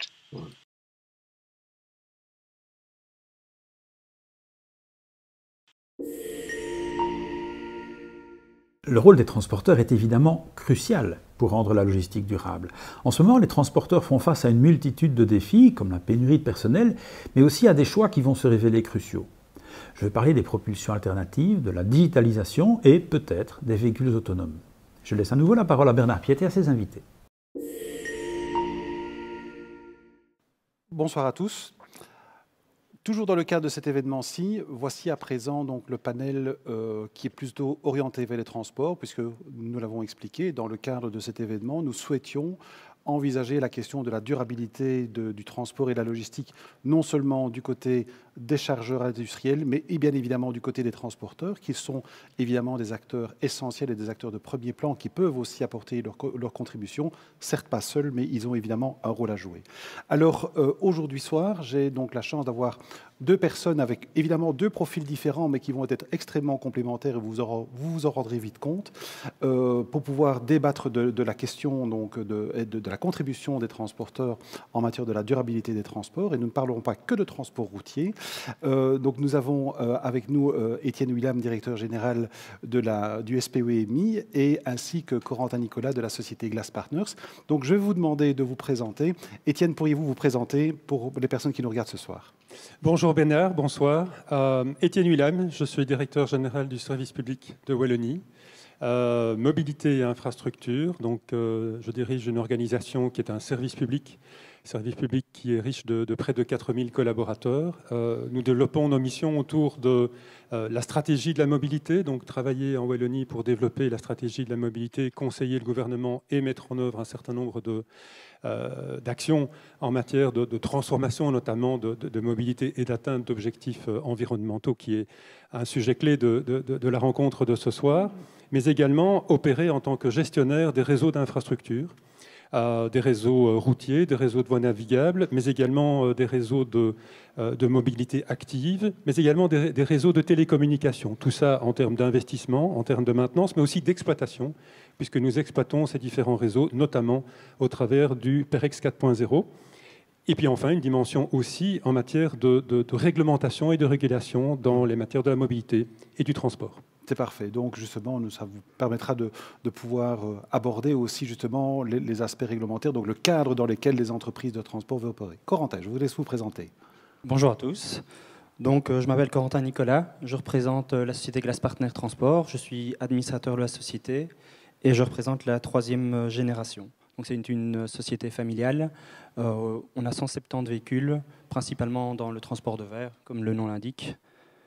Au quotidien, mon rôle est plutôt financier. Je suis en train d'étudier la reprise de la société, donc je passe un petit peu par tous les rôles actuellement. C'est bien, parfait. Merci beaucoup en tout cas de vous être libéré pour ce débat. Alors nous avons donc décidé de diviser ce débat en 3 grands blocs de questions. Alors la première question, à la limite, ce serait presque une lapalissade pour un transporteur. Un transporteur n'aime pas voir ses camions, évidemment, qui roulent à vide, forcément. C'est quelque chose, c'est une inefficacité évidemment patente. Néanmoins, est-ce que réduire les kilomètres à vide, c'est si facile que ça, Corentin? Qu'en pensez-vous? Dans notre cas, on a un transport très spécifique, donc on transporte du verre, donc il n'y a pas de possibilité d'optimisation, ou très peu. Donc on ne peut pas dire recharger une autre matière, donc dans nos remorques, on ne peut prendre que du verre. Donc forcément, ça implique plus de kilomètres à vide. Donc on essaye d'optimiser d'autres manières. Donc par exemple, pour les entretiens, quand on va faire un entretien, on vient chercher les camions chez nous, 3 véhicules en même temps. Donc ça permet de ne pas envoyer 3 véhicules au garage séparément. C'est donc un plateau remorque qui amène les 3 véhicules directement au garage. Et quand on parle d'optimisation, dans notre cas, je parlerai aussi d'optimisation de capacité de chargement. Donc avant, on travaillait avec du matériel plus lourd, donc moins de capacité de chargement. Et donc maintenant, on prend 10% en plus au niveau de nos transports. Donc ça permet de réduire le nombre de véhicules, pas directement le nombre de kilomètres. Aussi, ça réduit même directement le nombre de kilomètres. Oui, parce que, Étienne, il y a toujours une limitation, évidemment, au niveau de la charge utile des véhicules. Je veux dire, un véhicule ne peut pas faire n'importe quoi. Enfin, on ne peut pas mettre n'importe quel chargement sur n'importe quel véhicule. Effectivement, on est là dans une réglementation qui est une réglementation européenne, avec des avancées ou des difficultés qui sont survenues récemment sur le franchissement des frontières, mais notamment avec la France. Mais effectivement, la masse maximale autorisée est aujourd'hui de 44 tonnes. On entend qu'il y a un certain nombre de velléités quelque part au niveau européen de travailler sur cette matière-là, et évidemment, la Wallonie s'intégrera dans ce concept. Mais la Wallonie, depuis maintenant quelques années, et je me souviens de nombreux échanges il y a de nombreuses années déjà avec l'Union Wallonne des entreprises en général et Samuel Salens en particulier sur la mise en œuvre des éco-combis. Et donc on est aujourd'hui, les éco-combis, c'est une réalité en Wallonie, c'est une réalité à l'échelle du Benelux avec différents partenaires. où nous sommes dans le cadre d'expériences pilotes, mais d'expériences pilotes au long cours, puisque de manière annuelle, depuis maintenant près de 4 ans, nous avons un certain nombre de transporteurs qui nous ont sollicités. On a un cadre légal qui le permet pour organiser du transport en éco-combi. Est-ce qu'on peut, peut-être pour les gens qui ne sont peut-être un peu moins familiers, rappeler rapidement ce que c'est un éco-combi? Un éco-combi, c'est quelque part sortir de la norme et avoir des transports dans un véhicule qui est soit plus long, soit plus lourd que les dimensions normalisées habituelles, et de faire en sorte ainsi, grosso modo, si on est sur le transport routier, bien entendu, d'avoir finalement 2 transports là où on aurait dû en avoir 3, je dirais, dans les grandes lignes. Faire en sorte aussi que ça n'est pas nécessairement du pondéreux, c'est peut-être simplement du plus volumineux. Et donc, en fonction d'une origine et d'une destination, un transporteur qui veut solliciter une autorisation, bien entendu, il y a toute une série de critères, peut obtenir une autorisation pour utiliser ce type de véhicule. Évidemment, tout ça est observé à la loupe. Tout d'abord, évidemment, sous l'angle du critère environnemental global du transport. Oui, parce qu'il ne faudrait pas que ça fasse concurrence au transport routier, au transport fluvial, au transport ferroviaire, par exemple. Et donc d'être bien certain qu'on n'est pas en concurrence avec un autre mode de transport qui est plus respectueux de l'environnement, donc la voie d'eau ou le fer. Et à partir du moment où, effectivement, il n'y a pas cette concurrence, on observe évidemment un certain nombre de paramètres, c'est-à-dire la qualification du chauffeur, la qualité du véhicule, et donc en fonction des origines, destinations, du type de transport, on peut autoriser ce type de véhicule et de transport. Tout ça fonctionne dans un contexte en Wallonie avec une évaluation annuelle sur l'angle de la mobilité, sur l'angle de l'environnement, sur l'angle de la sécurité routière, du respect du critère de la non-concurrence avec d'autres modes de transport plus respectueux de l'environnement. Et donc tous les ans, on fait un rapport et c'est globalement très positif. Justement, quelles sont les grandes conclusions? Et puis après, nous viendrons aussi sur une autre disposition qui est aussi la disposition des 50 tonnes, qui peut être éventuellement intéressant dans le cadre de transport de produits plus lourds tels que le verre. Mais quelles sont les grandes conclusions en quelques mots de l'expérience éco-combi jusqu'à présent? Mais pour ce qui nous concerne, on estime que c'est positif. Évidemment, il faudra prendre un peu de recul et les expériences pilotes pourront se développer jusqu'en 2025. C'est positif avec un certain nombre de nuances. Évidemment, il y a un pas à franchir dans le chef du transporteur puisqu'il doit former de manière spécifique un chauffeur. Il faut qu'il ait un matériel qui soit tout à fait à la pointe et tout à fait particulier. On constate aussi, malgré le fait que nous nous parlons dans un contexte Benelux, on constate aussi que les modes de délivrance d'autorisation ne sont pas encore suffisamment homogénéisés. Est-ce qu'on peut espérer des avancées à brève échéance dans ce domaine-là? À brève échéance, je ne pense pas, mais on travaille. Le contact est établi. Pour l'instant, qu'est-ce qui bloque en fait? Mais pour l'instant, à l'échelle du Benelux, nous avons trois partenaires, donc la Hollande, la région flamande et la région wallonne. Le Grand-Duché de Luxembourg et la région Bruxelles-Capitale ne sont pas encore embarqués dans le projet. On est en dialogue. Les philosophies n'ont pas été nécessairement les mêmes dès le départ. Il y a eu des chronologies quelque part d'entrée dans ce projet éco-combi qui ne sont pas partis au même moment. Mais donc on travaille en commun. L'important, c'est que la continuité de l'itinéraire et le franchissement des, entre guillemets, limites d'entité est possible. Donc l'autorisation se fait sous un mode différent, mais par contre, un itinéraire qui part de Wallonie et qui va en Hollande en passant par la Flandre est possible. Donc là, il n'y a vraiment pas de souci par rapport à cela. D'accord, c'est un message important. Et alors, donc on en parlait, il y a donc une autre disposition qui a été prise par la région wallonne, qui est l'autorisation donc des 50 tonnes de masse maximale autorisée. Est-ce que vous pourriez nous donner un bilan à ce niveau-là? Et puis je poserai la question à Nicolas, à Corentin, pardon, si c'est quelque chose qui, lui, peut éventuellement l'intéresser dans le cadre de produits plus lourds. Ici, ce sont des autorisations qui sont faites sur des zones spécifiques et des transports spécifiques. On n'a pas encore suffisamment de recul pour effectivement dresser aujourd'hui un bilan de cette opération, mais c'est quelque chose que l'on suit de manière très fine avec les transporteurs concernés et avec les industriels qui sont derrière. D'accord. Alors, Corentin, justement, donc, comme on vient de l'évoquer, donc la région wallonne, alors évidemment dans un cadre extrêmement spécifique que Étienne vient de rappeler, mais est-ce que pour vous, notamment, l'augmentation, évidemment, dans des limites qui sont raisonnables de la masse maximale autorisée, est-ce que c'est quelque chose aussi qui vous permettrait à vous de pouvoir augmenter, donc optimiser vos transports et donc par-delà aussi améliorer notamment la performance environnementale et économique de vos activités? Ici, dans notre cas, il n'y aura pas d'application dans le sens où on fait très peu de transports nationaux. Donc, vu que cette mesure est uniquement wallonne, on ne saura pas l'appliquer. Et d'un autre côté aussi, au niveau du matériel, il y a une question de place au niveau de nos remorques.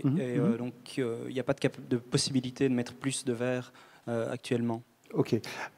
Est-ce qu'il y a dans votre activité qui est spécifique, dont vous avez parlé d'autres, donc notamment par exemple de toute la logique d'entretien, notamment des véhicules, est-ce que vous voyez, ou bien peut-être aussi pour vos collègues transporteurs qui sont dans d'autres domaines, des possibilités d'optimisation? Est-ce que, par exemple, les transporteurs, parfois, parlent entre eux de collaboration entre... On connaissait qu'il y a des échanges, des réseaux d'échange de flux, des réseaux tels que Astre, par exemple, mais est-ce que vous entendez parler de collaboration qui, parfois, se mettent en place en transporteur, ou est-ce que vous considérez que c'est quelque chose qui reste compliqué parce que le métier de transporteur reste un métier quand même parfois un peu un métier d'indépendant? Donc, comment est-ce que vous voyez cela? Alors, surtout vous qui êtes de la nouvelle génération qui va venir, qui monte dans les entreprises. Il y a des plateformes d'échange de fret, donc je pense que c'est une très bonne chose, mais on reste souvent concurrent et donc on n'ose pas toujours avancer assez loin parce qu'on a en face de nous un concurrent potentiel et donc on a tous nos petits secrets et donc on ne peut pas donner toutes les informations, donc je pense que ça reste un peu limitatif. Après, comme vous avez parlé par exemple de Astre, il faut alors avoir un cadre clair entre transporteurs pour éviter ce problème de concurrence qui, pour moi, est un des gros points problématiques. Et je comprends. Est-ce que la région serait aussi heureuse de voir des initiatives qui permettraient de voir des collaborations plus accrues entre transporteurs ? Assurément, puisque s'il y a de la collaboration, il y a moins de trajets à vide, et il y a moins de trajets qui sont incomplets, et que donc stimuler quelque part ce partage quelque part d'origine, destination, de nature, de matériaux. On sait que c'est complexe par nature, on sait que c'est complexe au regard de la concurrence entre les entreprises, mais effectivement, toute initiative en ce sens qui vise à quelque part maximiser l'effort de transport et la capacité qui est transportée est évidemment la bienvenue. Alors, on va passer au deuxième bloc de questions et donc, de notre débat. Et donc, on va plutôt s'attarder à la question des propulsions alternatives et des motorisations alternatives. Alors, dans le cadre de sa stratégie, le pôle de compétitivité logistique ici Wallonia a fait une série de travaux stratégiques. Et lorsque l'on voit, si on veut se conformer en tout cas aux ambitions de la Wallonie en matière de réduction des émissions de CO2, dans la partie du transport, et il a été rappelé par Samuel Salens, qui est la proportion du transport dans le total des émissions de CO2 de la Wallonie, on voit que la plus grosse part contributive viendra de l'application des motorisations alternatives. Alors, au début de cette année-ci, une étude a été menée, qui s'appelait Fuel for the Future, a été menée par le VIL, le Vlaams Instituut voor de Logistiek, ING, Logistics Wallonia et la Haute École Thomas More d'Anvers. Donc nous avons fait une étude qui a interrogé une série d'entreprises. 170 entreprises ont répondu. Et la conclusion principale qu'elles nous disent, c'était que 75% de ces entreprises sont prêtes à faire des efforts pour diminuer leur impact environnemental. Elles demandent toutefois deux choses très claires. C'est un cadre législatif qui est clair et pérenne. On sait qu'on est en Belgique, il y a parfois une division de compétences régionales et de compétences fédérales. Ce n'est pas toujours simple. Et deuxièmement, des incitants fiscaux. Alors, on va revenir sur ces différents éléments. Mais d'abord, je voulais vous demander, Corentin, vous avez déjà pris des initiatives en matière de motorisation alternative, sachant que, grosso modo, on a quatre grosses alternatives que sont le biodiesel, le gaz, l'électricité et à terme l'hydrogène. Vous avez déjà pris des initiatives, pouvez-vous nous en dire quelques mots? Donc actuellement, dans notre flotte, nous disposons de 10 véhicules LNG, donc véhicules au gaz, donc, pour lesquels on peut recevoir des aides de la région wallonne. Donc les aides sont conséquentes. Je pense que pour l'année 2022, il y a des diminutions au niveau des aides. Je ne sais pas encore si c'est définitif, si les montants sont définitifs. Mais actuellement, il y a encore un petit peu de problème au niveau de l'approvisionnement. Donc la Belgique est plutôt bien desservie. Donc au niveau des points stratégiques, je trouve qu'on peut trouver les stations nécessaires, mais c'est plutôt d'un point de vue européen qu'on trouve les limites. Sur quelle région, par exemple, notamment? Donc, on travaille beaucoup sur l'Allemagne avec ces véhicules au gaz parce qu'il y a une détaxation des autoroutes. Donc de la Maut, c'est la Maut qui est réduite, d'accord. Oui, mais on a des problèmes pour trouver des stations, donc on se retrouve à faire des kilomètres supplémentaires pour aller aux stations, et donc l'avantage gagné d'un côté peut être perdu en partie. Donc il faudrait plus de stations, et un deuxième problème qu'on rencontre, c'est les temps d'attente, parce qu'il y a peu de stations, et donc il suffit d'avoir des véhicules devant, et on se retrouve à attendre 1 heure, 2 heures pour faire un plein, ce qui n'existe pas au jour d'aujourd'hui avec le diesel. Et qu'est-ce qui vous a motivé, par contre, à prendre l'initiative d'aller vers le LNG? Une diversification et une demande aussi claire de nos clients. Donc, et la demande était une demande en matière de durabilité, en matière d'effort sur la dimension environnementale? Oui, oui. Donc on a des gros clients qui nous demandent de montrer... que vous investissez dans une démarche. Qu'on investit, oui, clairement dans le durable. Et sont-ils prêts à payer la différence? Légèrement. Donc il y a une partie qui est à charge du transporteur, mais la plus grosse partie est à charge du chargeur. Et puis il y a des avantages, par exemple sur l'Allemagne, donc le fait de ne pas payer la Maut. Donc c'est 17-18 centimes au kilomètre, ce qui est quand même très important. Donc vous parlez d'une dizaine de véhicules. Est-ce que vous comptez étendre cela ou bien en rester là-bas? Quelles sont vos intentions? Au niveau du gaz, on ne pense pas aller plus loin pour l'instant. Par contre, on va passer au biodiesel pour 10 autres véhicules l'année prochaine. C'est le projet pour 2022. Pourriez-vous nous en dire quelques mots, justement? Vous parliez d'un biodiesel, en tout cas d'une initiative qui trouve son origine en France, si je ne me trompe. Oui, c'est ça. Donc ça s'appelle le B100. C'est du diesel de colza. Donc au début, on n'était pas tout à fait chaud parce qu'on se dit on ne pourra plus se nourrir, mais on pourra faire le plein de nos camions.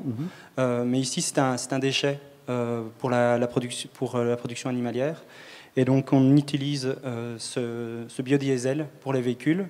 Ça entraîne une légère surconsommation, mais ça entraîne surtout une diminution du CO2 d'approximativement 60%. 60%, oui. Et c'est uniquement du colza français.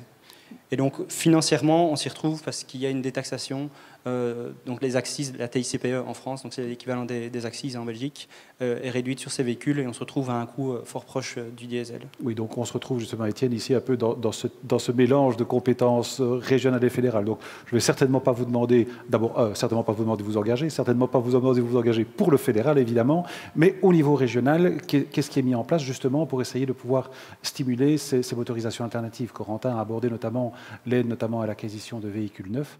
Donc qu'est-ce que la région fait pour le moment et qu'est-ce qu'elle envisage éventuellement à l'avenir? On sait que notamment des initiatives ont été mises dans le plan de relance qui a été approuvé au niveau européen. Donc quelles sont les initiatives de la région? Alors effectivement, la Wallonie n'est pas inactive dans cette matière-là et on sait qu'il y a un certain nombre d'incentives qui sont à disposition des logisticiens pour transformer leur flotte. Les plans d'aide à la transformation des flottes sont là effectivement depuis de nombreuses années et ont encore été renouvelés l'année dernière pour une période de 4 ans.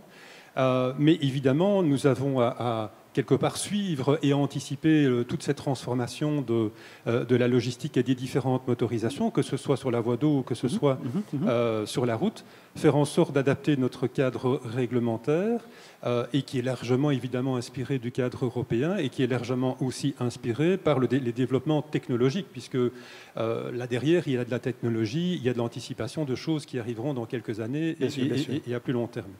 Alors, de manière extrêmement concrète, par exemple, pour la voie d'eau, nous développons aujourd'hui 2 projets. Un projet de veille technologique, effectivement, sur l'évolution des motorisations de la batellerie, pour faire en sorte, quelque part, de pouvoir disposer de la vue suffisamment fine sur ce qui est en train de se passer en termes d'évolution technologique. Oui, et avec une difficulté complémentaire aussi, peut-être dans la batellerie, et vous me corrigez si je me trompe, c'est aussi le fait, évidemment, que la durée de vie des bateaux est beaucoup plus longue. Donc, autrement dit, le taux de renouvellement et le cycle de renouvellement est beaucoup plus long. Tout à fait. Et donc, de pouvoir travailler avec les bateliers, le secteur de la batellerie, sur les adaptations de motorisation. Et de bateaux existants, sur les bateaux existants. C'est ça, sur les bateaux existants. De faire en sorte d'avoir cette veille technologique, de faire en sorte, en parallèle, c'est le deuxième projet, d'identifier des zones et des quais, bien entendu, où on pourrait installer des stations de recherche de carburants alternatifs. Donc ça, c'est quelque chose qui est aujourd'hui en cours au sein des équipes et avec des consultants, bien entendu, au sein de la Wallonie. Et des stations qui pourraient alimenter indistinctement, soit des bateaux ou éventuellement les camions. Absolument, dans une vision tout à fait multimodale. Donc effectivement, on serait dans une logique où on aurait des pôles de distribution de carburants alternatifs connectés à la voie d'eau, connectés à la route, bien entendu. La Wallonie ne va pas se positionner elle-même comme distributeur, fourniteur de carburant, mais l'idée est là d'identifier les zones sur lesquelles, avec des opérateurs industriels et sur base je dirais, de concessions, de marchés, de faire en sorte qu'on puisse les positionner sur nos réseaux d'infrastructures.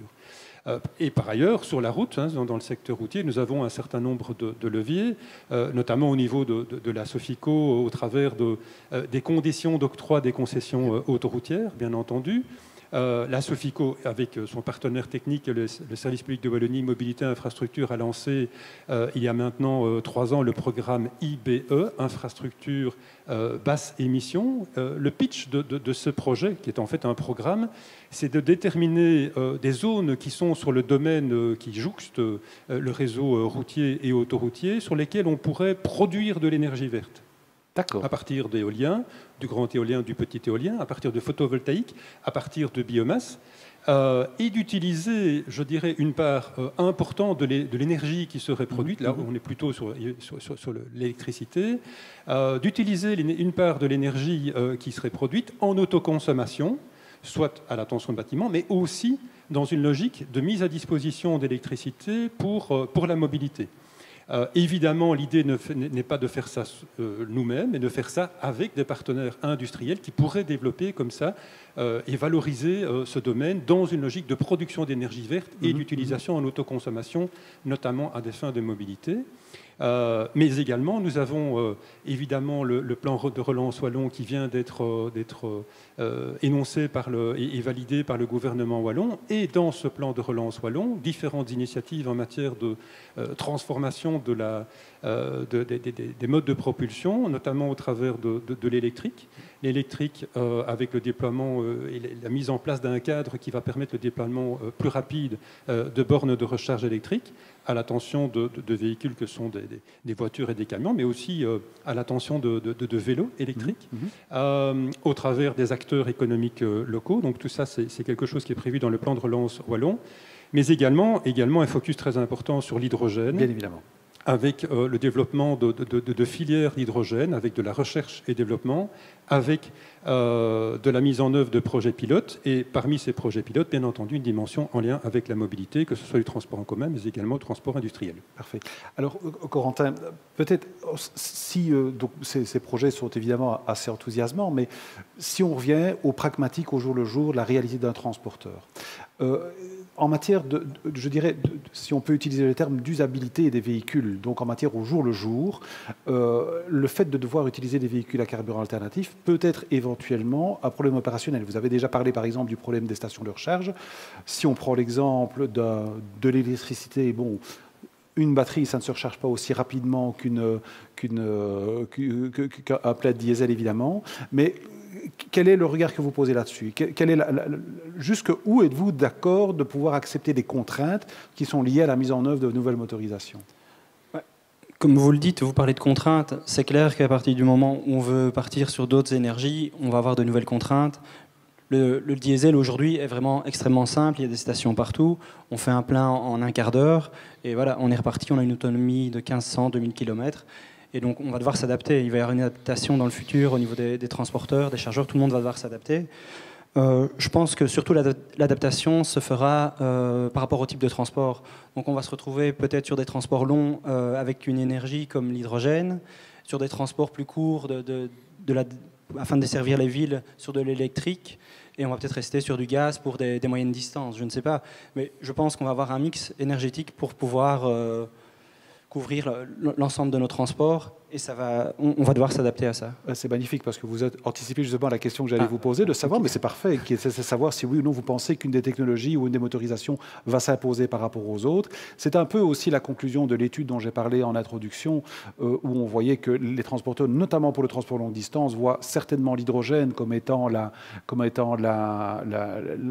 une des solutions du futur, peut-être la principale, mais qu'on risque peut-être plus d'aller vers un mix énergétique de différents types de propulsion en fonction des types d'applications. Est-ce que c'est aussi ce que vous pensez, Étienne? Absolument, absolument. Il y aura le mode de propulsion et le carburant en fonction de l'usage. Effectivement, la longue distance, mais on peut parler de la desserte urbaine avec effectivement l'électrique qui va avoir la place belle avec des zones basse émission, avec un certain nombre de contraintes, mais aussi d'opportunités de changer les chaînes de distribution urbaine aussi au regard de ces nouveaux... Ce seront des difficultés à un moment donné, mais ce sont, je pense, des opportunités. C'est parfait. Alors, le dernier volet de ce panel, là, on va peut-être entrer plus dans une partie un peu plus science-fiction, peut-être un peu plus anticipative, parce que nous voulions aussi parler des perspectives éventuellement de la conduite autonome. Alors, je vais poser la question extrêmement simplement et brutalement. Corentin, est-ce que la conduite autonome, est-ce que vous y croyez? À court terme, clairement pas. Moyen terme non plus. Après, dans le futur plus lointain, pourquoi pas.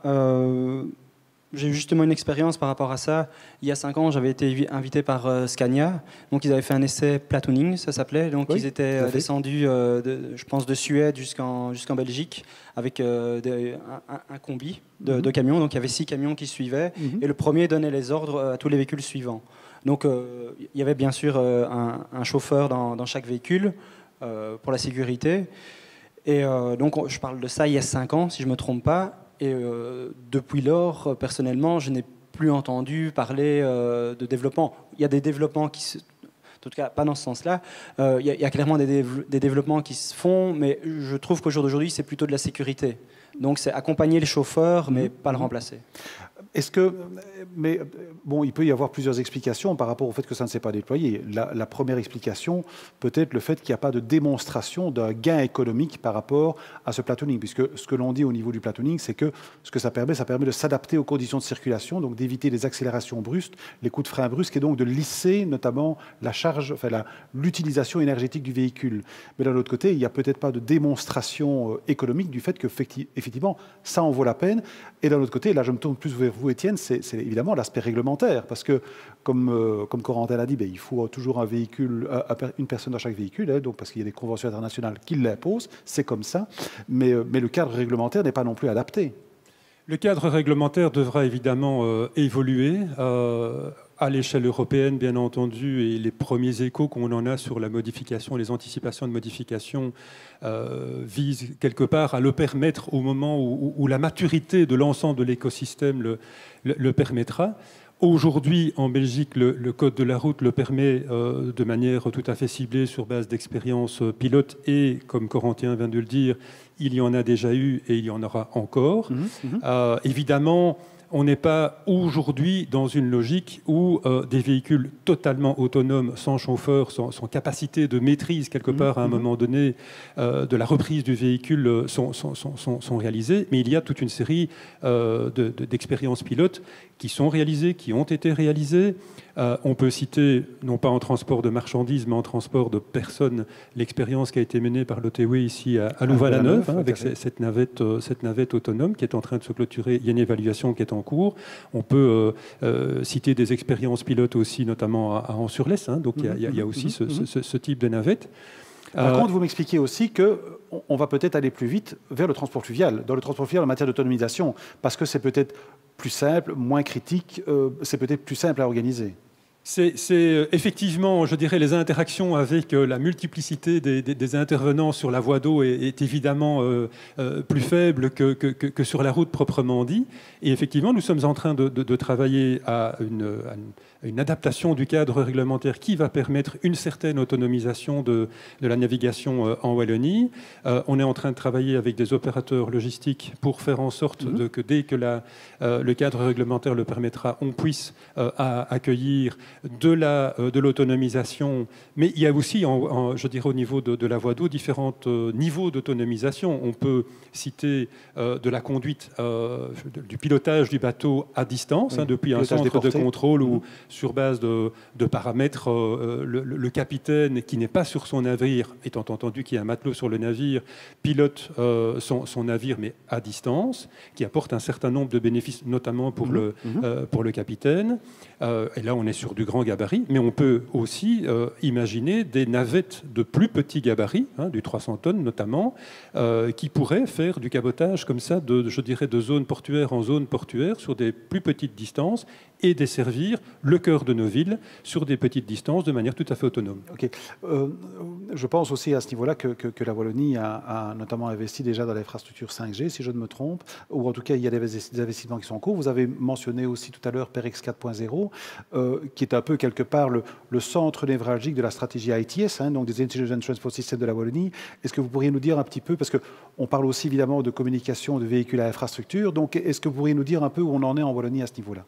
Effectivement, donc on a inauguré maintenant, il y a près de 3 ans, le centre PEREX 4.0. Le centre PEREX, je dirais 1.0, datant de la fin des années 90, était presque exclusivement consacré à la route. Aujourd'hui, nous avons voulu un centre intégré route, télécommunications et voies d'eau. En matière de communication entre les véhicules et l'infrastructure, nous menons un certain nombre, d'expériences, notamment au niveau de la voie d'eau, mais également au niveau de la route.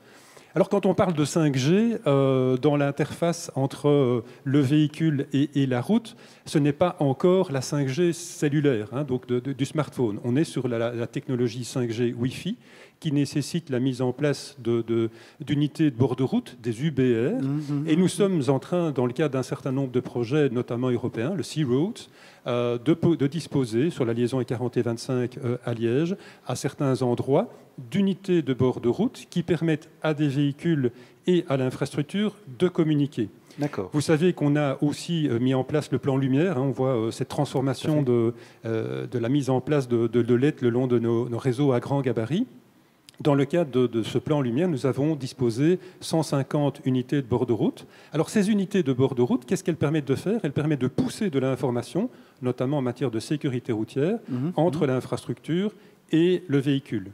On développe un partenariat avec Coyote pour pousser aussi des informations et s'échanger des informations en matière de sécurité routière, en matière de mobilité.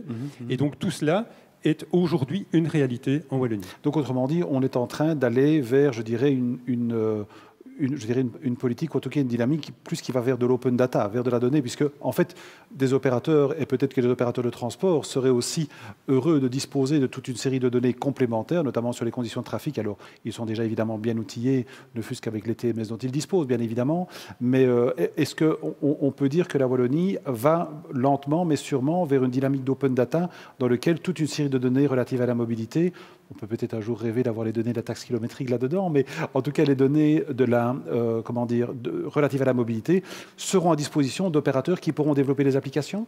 Oui, on a évidemment un décret, mais également des impératifs européens qui nous l'imposent. On s'inscrit résolument dans cette logique-là. Il reste à agréger ces informations, parce qu'une des difficultés que nous rencontrons, bien entendu, nous avons nos propres informations en matière de données de mobilité, soit en temps réel, soit avec l'historique pour connaître, je dirais, la manière dont les trafics se distribuent. Il y a des problèmes de standards et des problèmes de localisation de ces informations. Donc on est en train de travailler sur cette standardisation et sur l'interconnexion entre ces différentes banques de données, là où elles sont, pour faire en sorte de les mettre à disposition pour pouvoir développer des applications. Si on ne parle pas peut-être de véhicules autonomes directement, Corentin, est-ce que vous pensez, ce que l'on vient d'entendre et expliqué par Étienne, est-ce que c'est quelque chose qui, selon vous, est susceptible de pouvoir aussi améliorer la performance des transporteurs? Est-ce que le fait... Bon, on sait que les transporteurs disposent déjà d'outils, on a parlé des TMS notamment, donc des outils qui sont d'ailleurs assez performants, mais est-ce que vous pensez que ce genre de données est susceptible, surtout si elles sont dynamiques, de pouvoir aider les transporteurs à pouvoir réaliser leurs opérations? Voilà, comme vous le dites, l'important c'est la donnée dynamique pour pouvoir s'adapter à chaque instant, et donc pour nous pouvoir choisir la bonne route, anticiper un accident. Ça nous permet aussi de prévenir le client. Je veux dire, ça permet un grand nombre d'échanges de données qui peuvent nous aider clairement dans notre travail au quotidien. Voilà. Et en conclusion, si vous aviez un rêve à formuler auprès de la région wallonne, en matière justement peut-être de mise à disposition de données, en matière de fluidification des transports, qu'est-ce que ce serait? Je suis bien conscient que c'est une question compliquée, mais qu'est-ce que ce serait? Au niveau des données, je n'ai pas une idée qui me vient, mais j'aurais plutôt une demande au niveau de tout ce qui est infrastructure, parking, ce genre de choses pour les chauffeurs, parce que ça reste quand même un métier assez difficile. Et donc, avoir des infrastructures mieux adaptées aux chauffeurs, je pense que ça serait vraiment un gros plus, parce que c'est une réalité actuelle, et donc ça serait vraiment un plus pour nous. Voilà. Message entendu, on y travaille depuis de nombreuses années. Je pense que vous aurez noté qu'on a, sur de très nombreuses aires autoroutières, multiplié parfois par 2, parfois par 3 le nombre de places. On sait que c'est encore insuffisant. On sait aussi que c'est un facteur d'insécurité et de confort de base, je dirais, pour le chauffeur. Et on sait aussi que c'est un facteur d'insécurité pour le trafic routier lui-même, lorsque des poids lourds doivent obligatoirement se stationner, et ils se stationnent dans des endroits où ils ne peuvent pas se trouver. Sans compter les éventuels risques aussi en matière de criminalité, mais ça c'est un autre débat Absolument. Que nous n'aborderons pas aujourd'hui. Voilà. Je vous remercie en tout cas de vous être prêté au jeu, d'avoir répondu avec franchise, ouverture et bonne humeur à mes questions, et je vous souhaite en tout cas à bientôt, une bonne soirée, à très bientôt. Merci beaucoup, au revoir. Voilà, nous en sommes arrivés à la conclusion de ces 2 panels fort intéressants. Et donc, il est temps maintenant, bien sûr, de remercier nos 4 panélistes, de remercier Étienne Huillam, Philippe Chevalier, Corentin Nicolas et Jean-Christophe Bottemann, mais surtout, non seulement de les remercier, mais de leur laisser le mot de la fin. Et donc, je leur pose une question à laquelle ils vont devoir répondre de manière relativement synthétique. C'est la question suivante. Si vous deviez résumer en un mot les enjeux de la durabilité pour la supply chain à moyen long terme, ou bien alors une réponse qui pourrait y être apportée, quel serait ce mot? Je propose de commencer par Étienne. Merci Samuel. Pour ce qui me concerne, durabilité rime avec report modal et intermodalité. Pour les modes massifiés, évidemment, la voie d'eau et le fer. Et pour la desserte plus fine, pourquoi pas la mobilité active et le vélo cargo. Merci Étienne. Philippe? Merci Samuel. En ce qui me concerne, je mentionnerai l'anticipation, parce que pour être efficace, il faut pouvoir anticiper pour ne pas être pris au dépourvu et pouvoir organiser de la manière la plus efficiente possible. Corentin? Dans mon cas, je parlerai de diversification, donc adapter le type de transport aux distances, donc utiliser du gaz sur des longues distances, de l'électrique peut-être pour les approches, pour les villes. Voilà. Très bien. Et Jean-Christophe? Voilà, moi je parlerai de collaboration verticale entre les entreprises, leurs fournisseurs et parfois le fournisseur du fournisseur, de manière à échanger sur les capacités, sur les besoins et éviter les incompréhensions. Parfait. Eh bien, il me reste une nouvelle fois à vous remercier, vous 4, pour ces 2 panels et cette conclusion. Remercier bien sûr Bernard Piette aussi pour la qualité de son animation. Je pense qu'il est vraiment utile aussi de remercier toutes les personnes qui ont contribué à la réussite et à la qualité de cet événement au sein de nos 3 organisations. Et vous remercier, vous qui nous écoutez, d'avoir écouté ces échanges à distance. N'hésitez pas à venir voir cet événement sur nos plateformes respectives. N'hésitez pas à réagir et bien sûr d'en faire la promotion. À très bientôt. Merci. Au revoir. En 2022, Best of Wallonia redevient un événement physique. Retenez donc bien la date et le lieu, mardi 17 mai 2022 à Namur Expo pour une journée pleine d'expériences avec l'exposition Transport and Logistics Namur organisée par EasyFares et Transport Média, des sessions d'information, la mise à l'honneur des transporteurs et logisticiens wallons au travers des gazelles et une soirée de gala dont on se souviendra. D'ici là, je vous souhaite d'excellentes fêtes de fin d'année et je vous donne rendez-vous le 17 mai à Namur.